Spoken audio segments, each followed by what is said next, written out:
You're searching for how to buy shares of Kennedy Wilson Holdings, Inc. Kennedy Wilson is a real estate investment and management firm listed on NASDAQ under the ticker KW, and this video is for educational purposes only and not financial advice. To buy shares, you need a broker, and I will use eToro as an example to show the steps. After registering, you must verify your account, typically with a government ID, and add funds before you can place an order. Use the platform search bar and type the ticker KW to find the correct listing.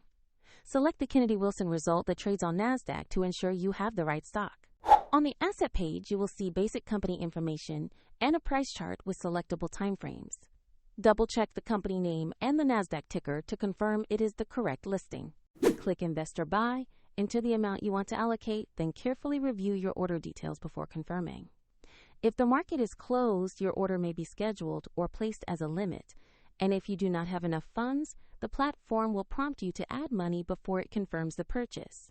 Once executed, your position will appear in your portfolio, where you can monitor it and view performance.